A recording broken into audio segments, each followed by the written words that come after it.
Content warning. This video has been filmed while life continues on around me. You may hear a chihuahua snoring, phone noises, creaky chair sounds, desk shifting, humidifier running, and so on. I do my best to keep all the crazy distractions at bay, but sometimes we just have to go with the flow. I appreciate your understanding. Hello everyone. Welcome to Conversations with Sakeina. Today we are going to go through After Tarot. Tarot One Moment After. This is by, if I can get it to focus, Pietro Alligo and Corrine. The artwork is by Giulia Francesca Massaglia. And if I butchered that, I do apologize. I already did the walkthrough of the Before Tarot. So if you'd like to see that, check it out in the upper right-hand corner. You can click on that. And again, this is a Lo Scarabeo deck. And the After Tarot. What will happen to the Arcana you know one moment in the future? Most of us are familiar with tarot card images. They've become part of our collective wisdom. Snapshots in time, frozen in place, permanent and unchanging. But the river of time is constantly flowing, and the tarot cards we're used to seeing don't tell the whole story. The Fool doesn't stand on the cliff forever. What if you could see beyond the here and now, a glimpse of the future? That's what tarot is all about, after all. What if you could know what happens to the Fool a few seconds after he steps off the cliff? And what if you could step into that future yourself? Now you can. Welcome to a new look at tarot, where you're free to wander and wonder about what might have been and what is still to be.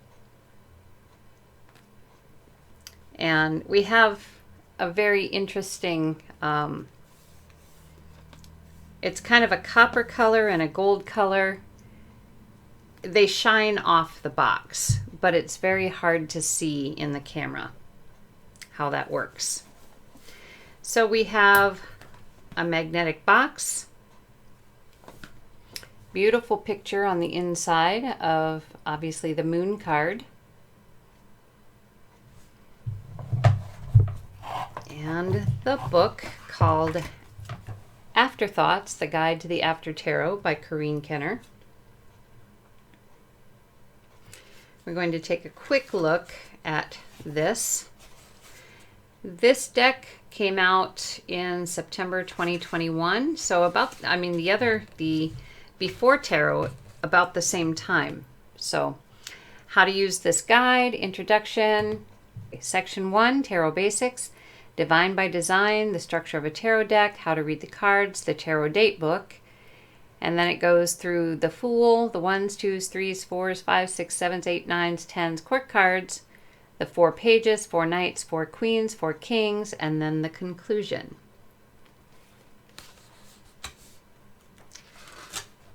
And it tells about the artist, about the author, how to use this guide, introduction, the After Tarot, Section 1, Tarot Basics, the magical history of tarot, Divine by Design, the structure of a tarot deck, the major arcana, the minor arcana, the 4 suits, by the numbers, how to read the cards, tips and hints, reversed cards, spreads and layouts, 1 card, the momentary glimpse, 2 cards, subtle shifts, 3 cards, before, during, and after. Then we have an After Tarot spread, and a sample reading of that spread. Timeline 1, Timeline 2, alternate timelines, basic safeguards, timekeeping, how to turn back time, the tarot date book, We have the signs and their planetary rulers, major arcana, court cards, approximate dates, minor arcana, and planetary subrulers. That goes on for a few pages. Card descriptions. So this one is descriptions of all the cards grouped by number. So ones, we get the Magician and the four aces. Twos, the High Priestess, Justice, Judgment, and the twos of each suit, and so on. The Fool, the Happy Wanderer, and then we have information about that card and the card description. Then we have the key symbols and suggested interpretations. So that is 2.25 pages. Then we go into the ones. So they're going to do the Magician and the four aces here. So this is a section all in itself. And then the twos, pairs and combinations, and the High Priestess, Justice, Judgment, and the twos. So they'll go through this one. So this is how the rest of the book goes. And when we get to the back, no, that's the tens. And we'll look at this a little more closely after we go through the cards. So yeah, then we have a conclusion right here.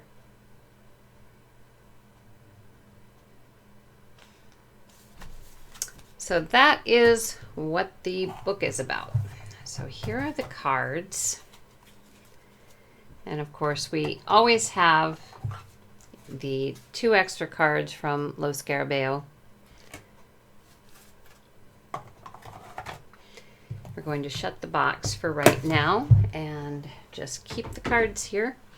The backs of these look like this. And I'll try to get some of the color. There we go. They really are beautiful color. Like the Before Tarot, they are shiny. You can see the shine on them. They also have a border around them. And it feels like the same card stock, so I will probably have a little trouble shuffling them as I did the other ones. I could not riffle shuffle them. Somebody with bigger hands might be able to, but I was unable. All right, so we're going to go through the cards, and I will cut out any that I have problems, or I will cut out parts of the video if I have problems focusing, as I always do. Okay, so we start with the Fool.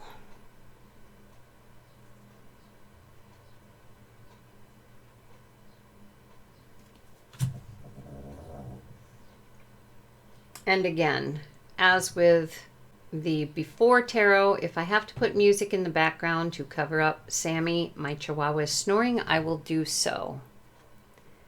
Magician.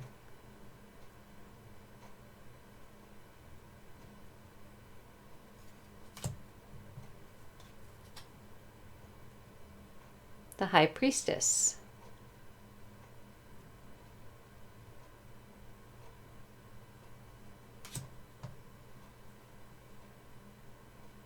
The Empress.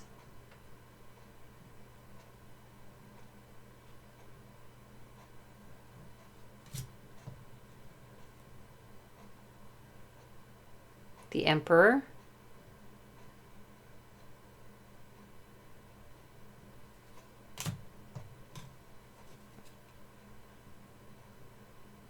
The Hierophant.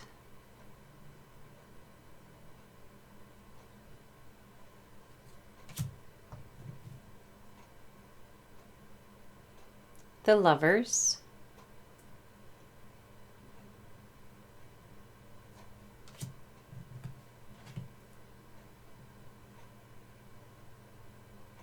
The Chariot.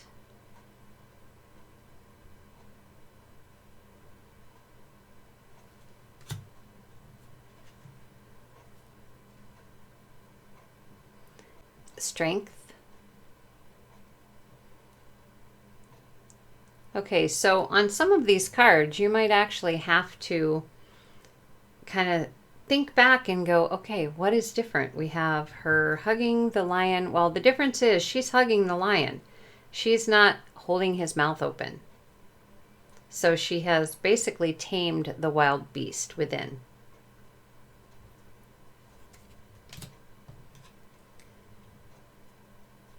The Hermit.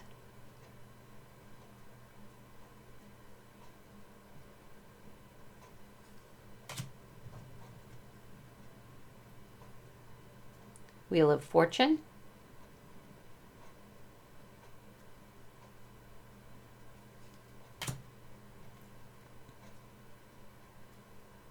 Justice.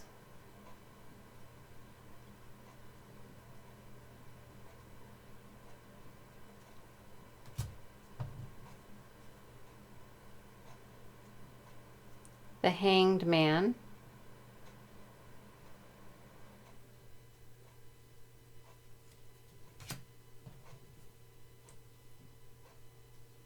Death.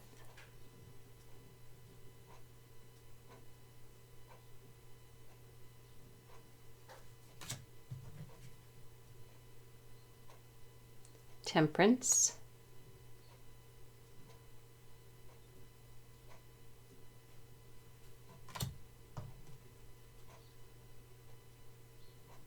The Devil.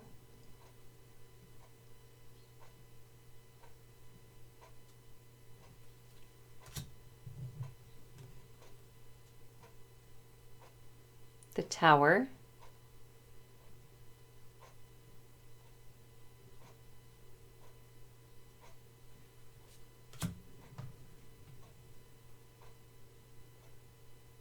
The Star.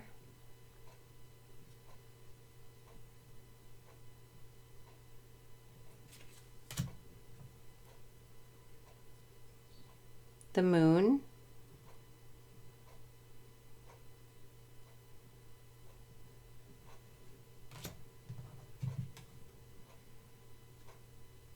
The Sun.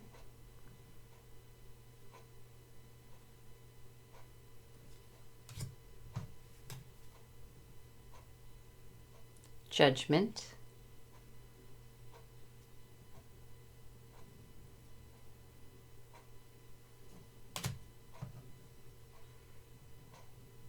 The World.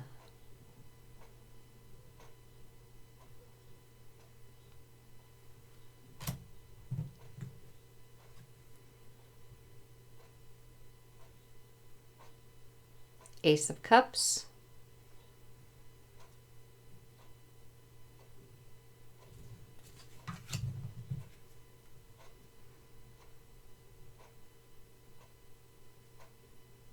Two of Cups.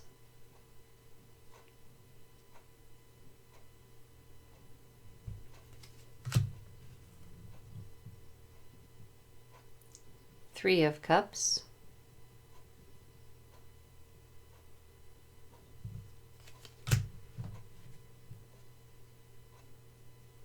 Four of Cups.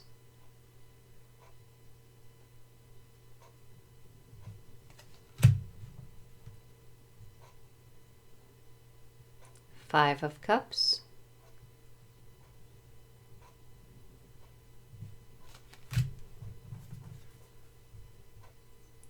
Six of Cups.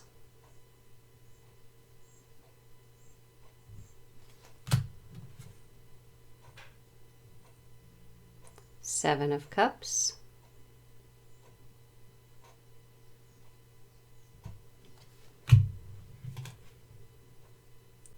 Eight of Cups.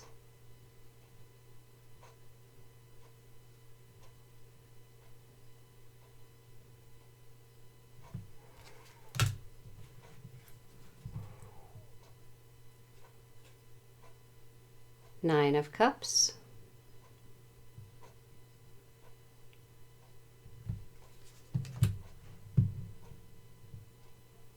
Ten of Cups.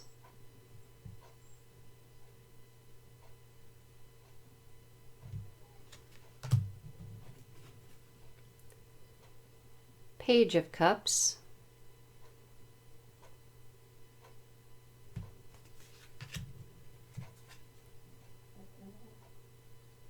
Knight of Cups,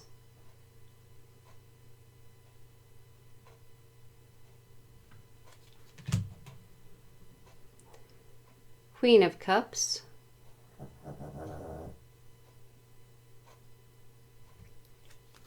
sorry about that, that was Sammy, King of Cups,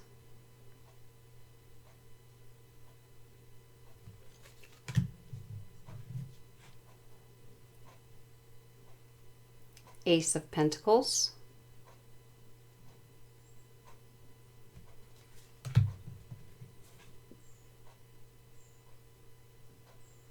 Two of Pentacles,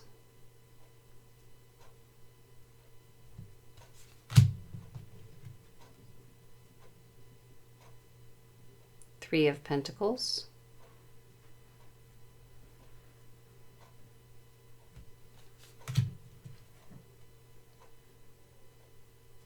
Four of Pentacles,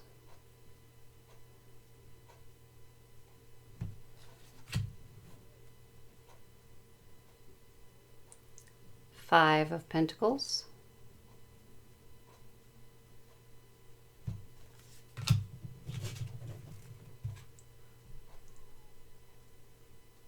Six of Pentacles,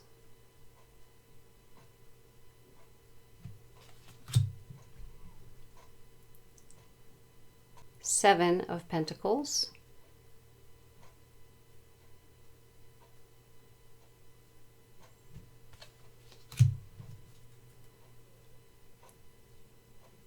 Eight of Pentacles,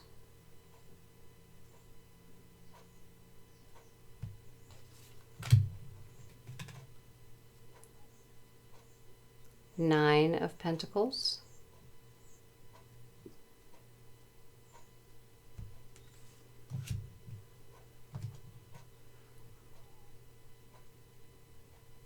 Ten of Pentacles,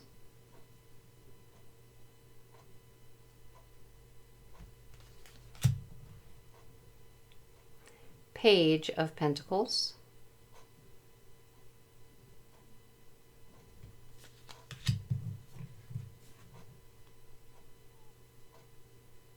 Knight of Pentacles,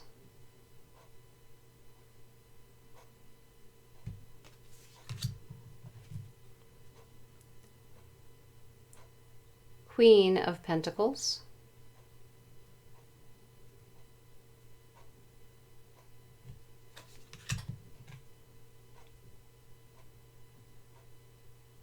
King of Pentacles,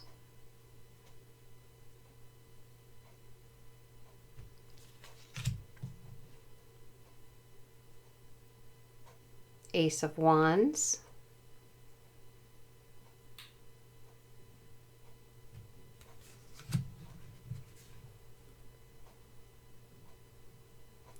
Two of Wands,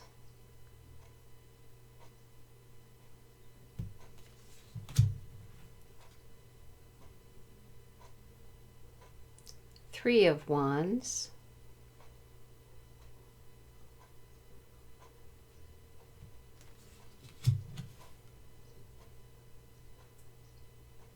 Four of Wands,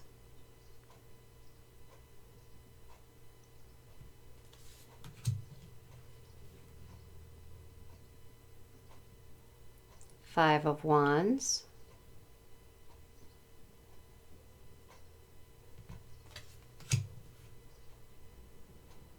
Six of Wands,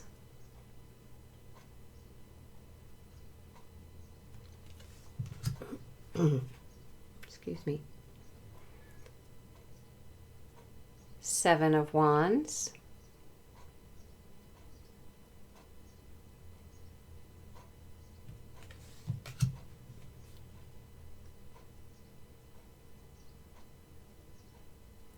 Eight of Wands,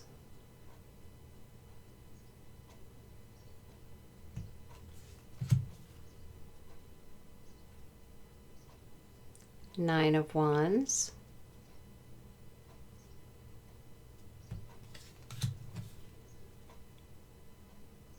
Ten of Wands,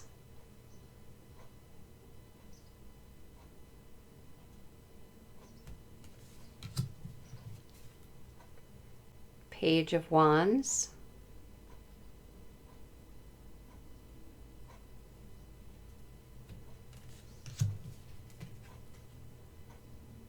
Knight of Wands,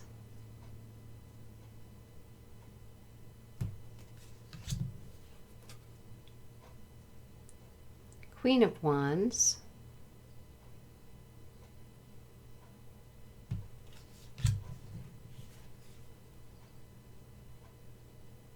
King of Wands,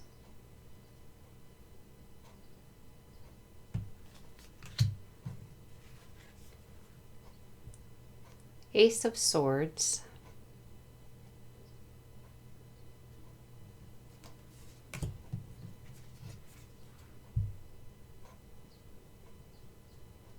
Two of Swords,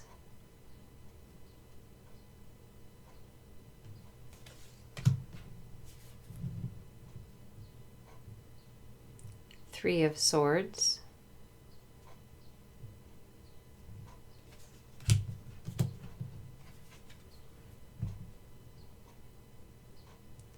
Four of Swords,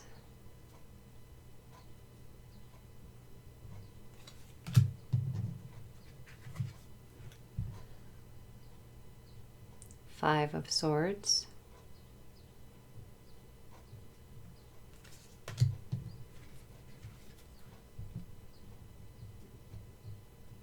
Six of Swords,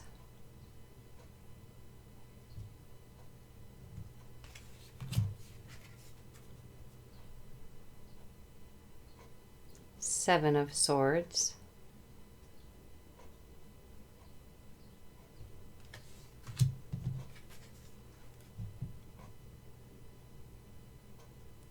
Eight of Swords,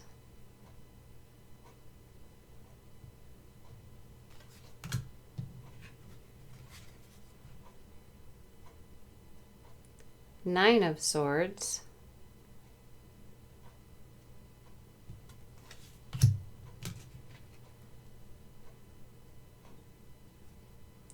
Ten of Swords,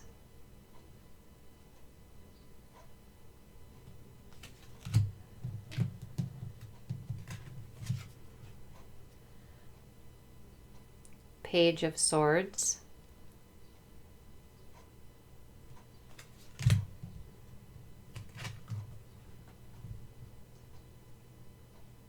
Knight of Swords,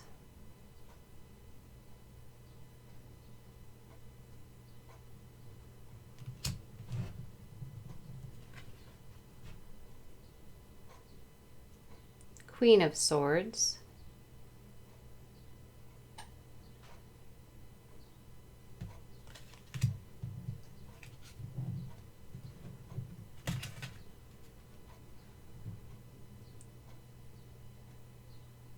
King of Swords,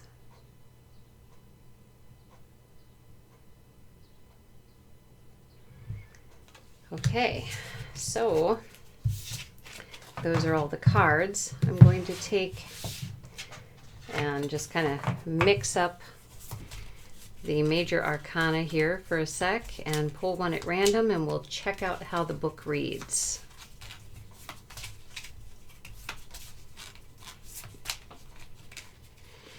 I kind of had the impression myself that between the after, or the before and the after, that the book would be kind of similar, but it doesn't seem to be. So we have the Hermit. Okay, let's find the Hermit. All right, so nines, it says endurance. And there's the Hermit.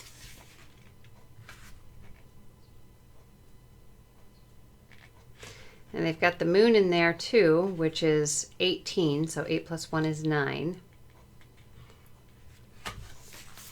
All right, so the Hermit and the nines. In Kabbalah, the nines are ruled by the light of the moon, which makes it hard to distinguish reality from shadowy illusion. The moon is part of our world.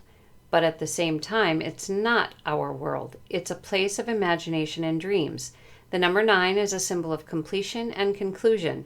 Before there are 9 months of pregnancy, the number symbolizes selflessness, compassion, universality, and humanitarianism and spirituality. The Hermit. Out of the swirling mists of time, a solitary... I can't give you the picture here, just a second. A solitary hermit ventures forth. He's a recluse, far removed from the hustle and bustle of everyday life. He reflects on spiritual concerns and carries the light of wisdom as a beacon for others to follow. Card description. An old man stands on a snowy mountain peak. His beard is white, and he seems to be studying something far beneath him. In one hand, he holds a lantern high. In the other, he holds a long, coiled serpent, reminiscent of Moses' staff. A second shadowy companion stands at his side, a massive black hound who gazes out of the world with the same cold and world-weary detachment we see in the face of his master. Let's take a look here.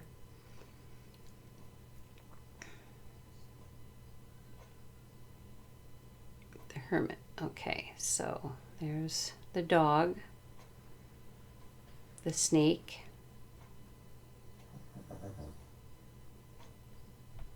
sorry about Sammy. Symbols. High above the busy world below, the hermit reflects on spiritual concerns.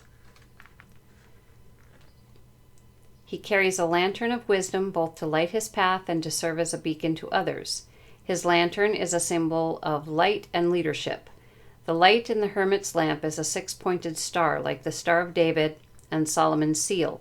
Historically, the shape symbolized the union of opposites such as male and female, heaven and earth, and fire and water. The hermit dresses like a Capuchin friar, a member of an order that takes a vow of poverty and ascetic living.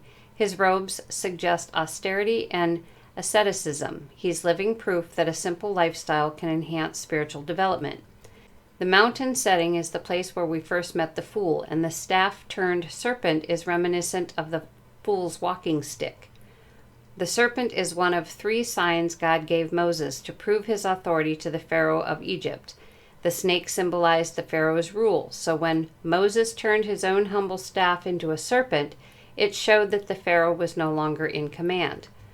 Later, Moses used his staff to perform miracles of salvation. He used it to part the Red Sea, find water in the desert, and assure victory in battle. The shadowy hound is a guardian and protector, much like the canine sentries who stand at the gates of the underworld. Early renditions of the card were known as Time, and they depicted Saturn, also known as Father Time, holding an hourglass. Traditionally, the hermit was known as the magus of the voice of light. Astrologically, the hermit is associated with Virgo, the earthy sign of diligence and attention to detail. Suggested interpretations. You live in a world apart from the ordinary trials and tribulations of everyday life.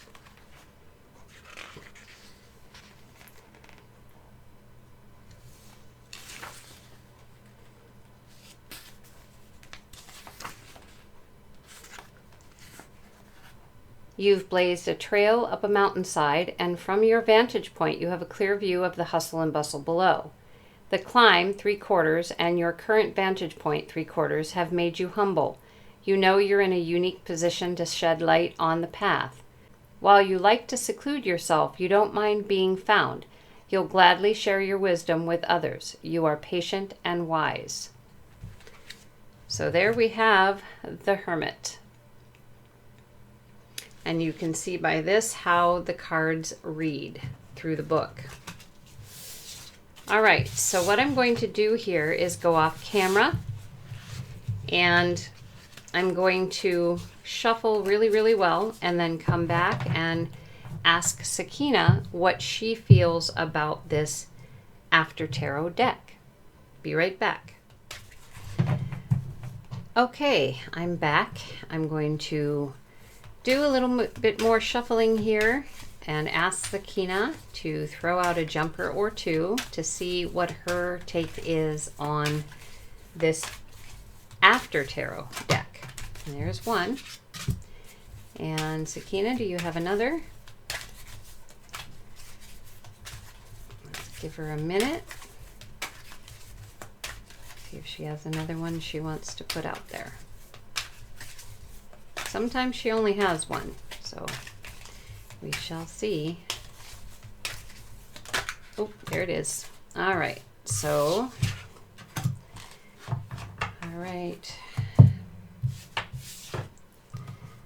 We have the Seven of Cups,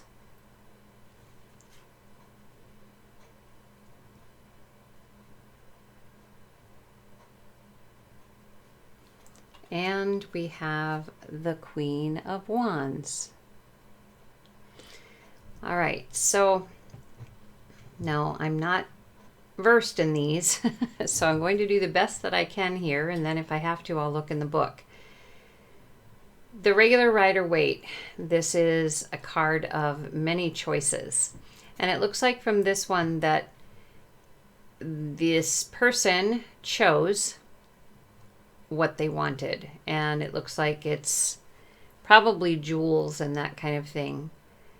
The snake is around the waist. I'm not sure of the significance of that. But from this card, I'm going to say that Sakeina is sharing that this, working with these three decks, this one being the last, the Before Tarot, the regular Rider-Waite, and then this After Tarot, is going to be a choice.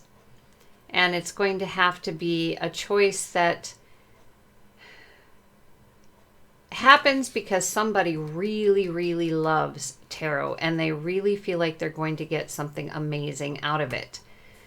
With the Queen of Wands, this is also somebody who has been nurturing their tarot passion for a long time.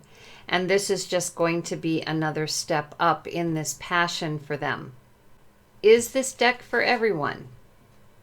Is this system for everyone? Probably not. Again, it's going to be definitely going to be a choice. And for some people who actually really get into it, they will end up in the Queen of Wands scenario. Their tarot practice is going to grow. For others, this is going to be a foundation to whether or not they grow or not.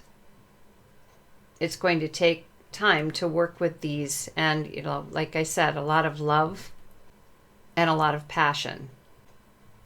So that is the best that I have. I am going to look in the book and see if I missed anything since I'm definitely not versed in reading in this way.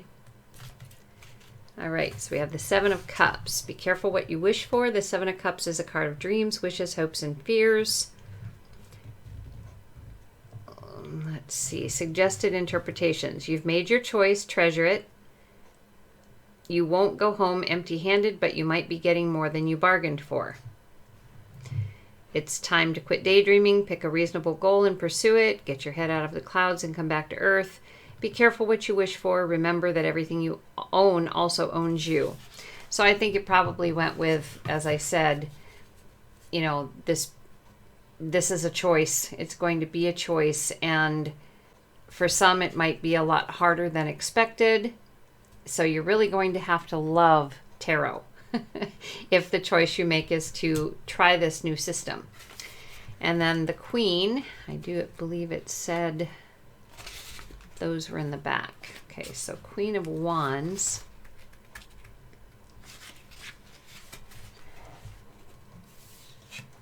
Quiet and intense. The Queen of Wands sits on her high-backed throne. Symbols of her reign, lions and sunflowers, are carved into its back and signs.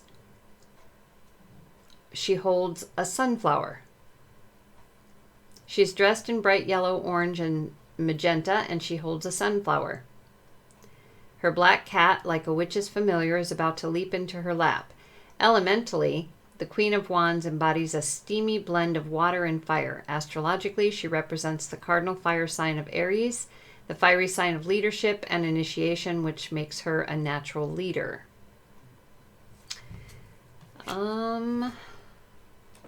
So nurturing an ideal is pretty much where they're going with the queens. And I will read up here too. It says, Queens represent women who have proved themselves. They have faced their demons and shown themselves to be mature and competent adults. Each queen symbolizes an ideal woman, a perfect wife, mother, or role model. The queens also embody the qualities we associate with femininity. They are compassionate, creative, receptive, empathic, and intuitive. They know how to exert their power behind the scenes, convincing others to adapt their point of view. All told, the Tarot's queens can tap into their feminine quality to safeguard, nurture, and protect their realms. When queens show up in a reading, they often suggest that a similarly caring person will be working to safeguard, nurture, and protect her realm. Okay, so that doesn't give a whole lot in my opinion. However, again, this is somebody, as I said, who has been nurturing and caring and really working at their passion for tarot.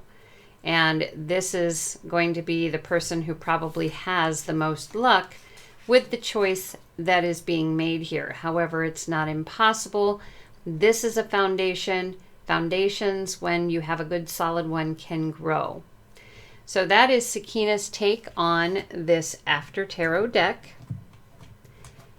Stay tuned through the next week. I will be actually using all three decks, the Before, the regular Rider-Waite, and the After deck to do readings each day of the week. So stay tuned for that. That's it for the After Tarot walkthrough. Hope you've enjoyed it. Until next time, take care.